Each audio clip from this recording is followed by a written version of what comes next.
రాష్ట్ర ప్రభుత్వం జిహెచ్ఎంసి పరిధి పెంచి దాదాపు 20 మున్సిపాలిటీసు 7 మున్సిపల్ కార్పొరేషన్స్ దాన్ని జోడించి ఏదో పెద్ద నగరం కింద మేము దీన్ని సృష్టించాలి అనే నిర్ణయం తీసుకుందో ఈ నిర్ణయాన్ని భారతీయ జనతా పార్టీ వ్యతిరేకిస్తుంది.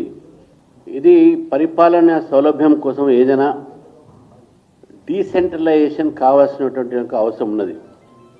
కానీ ఇది సెంట్రలైజ్ చేసి ఏకీకృతం చేసి ప్రజలకు నష్టం జరుగుతుంది, ప్రజలకు ఏం మంచి జరగదని చెప్పేసి భారతీయ జనతా పార్టీ భావిస్తూ ఉంది. గతంలో ఎంసీహెచ్ అని ఉండే మున్సిపల్ కార్పొరేషన్ ఆఫ్ హైదరాబాద్, దాన్ని జిహెచ్ఎంసీగా మార్చారు కొన్ని జోడించి 150 వార్డ్స్ డివిజన్స్ కార్పొరేటర్స్గా తయారు చేసి. ఇప్పుడు దీన్ని ఎంత చేస్తారో ఏ స్వరూపంలో చేస్తారో మనకైతే తెలియదు. కానీ ఇందులో కొన్ని గ్రామీణ ప్రాంతాలు ముందుగా దాన్ని మున్సిపాలిటీస్లో జోడించి ఆ మున్సిపాలిటీస్లో జోడించినటువంటి ఒక ప్రాంతాన్ని మళ్ళీ జిహెచ్ఎంసీలో జోడించారు. ఏడాది కిందనే దాన్ని మున్సిపాలిటీస్ పరిధిలో తీసుకురావడం జరిగింది. గ్రామీణ ప్రాంతాలను ప్రజలకు ఈ ప్రాంతంలో ఏదైతే జోడిస్తున్నారో ఆ ప్రాంతంలో ప్రజలకు చాలా వరకు నష్టం జరుగుతుంది. ఇప్పుడు ఉన్న జిహెచ్ఎంసీకే సరిగ్గా రోడ్లు లేవు, సివరేజ్ బోర్డు లేదు, సివరేజ్ సరిగ్గా లేదు, నీళ్లు సరిగ్గా రావట్లేదు.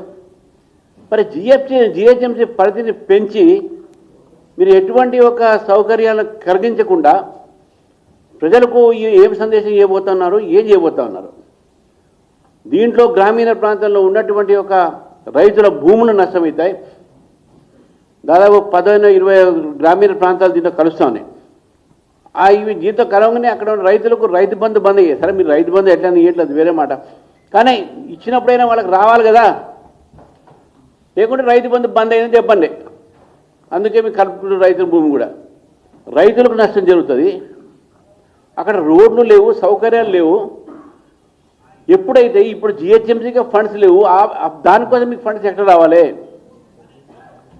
మీరు ఇప్పుడు పన్ను గ్రామ పంచాయతీలో నుంచి మున్సిపాలిటీలో కొన్ని పెరిగినాయి, ఇప్పుడు జిహెచ్ఎంసీలో తీసుకువచ్చి ఈ కొత్త ప్రాంతాల పన్ను కూడా పెరుగుతుంది.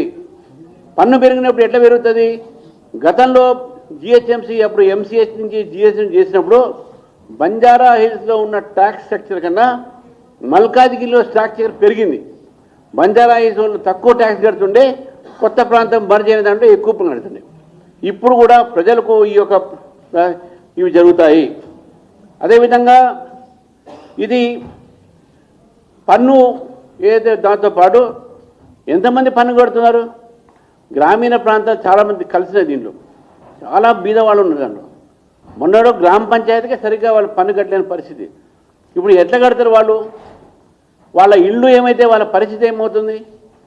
ఇవన్నీ కూడా ఆలోచించకుండా ఈరోజు హైదరాబాద్ నగరాన్ని అదేదో పెద్ద నగరం కింద మార్చి దాదాపు తెలంగాణలో సగము జనాభా దీంట్లో తీసుకువచ్చి 2 కోట్ల జనాభాను తీసుకువచ్చి మీరు ఈ ప్రజల సౌకర్యాలు ఇవ్వకుండా వారి మీద భారం పెడుతున్నారనే విషయాన్ని భారతీయ జనతా పార్టీ భావిస్తూ ఉంది.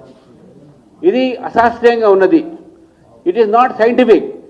గతంలోనే బీఆర్ఎస్ ప్రభుత్వం తుగ్లక్ పని చేసింది. అది మొహమ్మద్ బిన్ తుగ్లక్ ఇటు నుంచి అటు చేసిండు. చిన్న 20,000-30,000 పాపులేషన్ కూడా కార్పొరేషన్ చేసి పడేసారు. అది ఎందుకు చేసినో ఎట్లా చేసినో దేనికోసం తెలియదు. ఈ ప్రభుత్వం అంతా కూడా ఏదైతే బీదవాళ్లకు చేసినటువంటి ఈ నష్టం అవుతుందో ఈ ప్రాంతంలో ఇది అందరూ కూడా వ్యతిరేకిస్తూ ఉన్నారు. ప్రజలు వ్యతిరేకిస్తున్నారు. మీరు ప్రజల అభిప్రాయం తీసుకోకుండా సామాన్యంగా ఏదైనా గ్రామ పంచాయతీ ఇంకో గ్రామ పంచాయతీ నుంచి మర్జీ చేసినప్పుడు పబ్లిక్ హియరింగ్ ఉంటుంది, వాళ్ళ పబ్లిక్ ఒపీనియన్ తీసుకుంటారు. ఆ పబ్లిక్ ఒపీనియన్ లేకుండా ఎవరితో చర్చించడం కూడా ఆల్ పార్టీ మీటింగ్ పెట్టకుండా కౌన్సిల్లో మీరు చేశారు వేరే మాట, కానీ ఆ ప్రాంతంలో ఉన్నటువంటి ప్రజలతో మీరు మాట్లాడారా? దానికి ఏదైనా మీరు అభిప్రాయ సేకరణ చేశారా?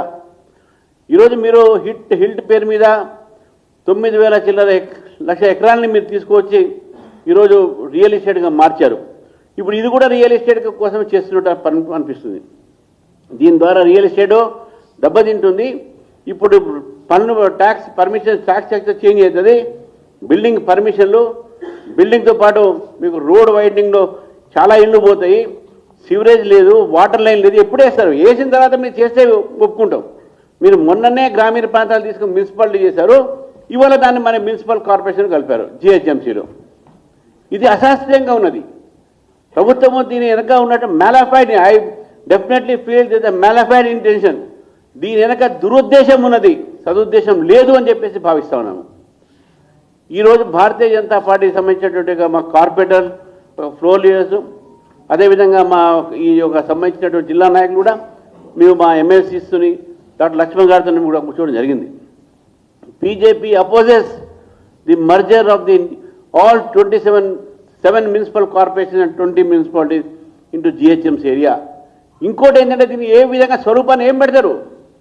ఈ స్వరూపాన్ని మీరు ఎట్లా మారుస్తారు? 3 భాగాలు చేస్తారా? గతంలో ఢిల్లీ చేసినట్టు.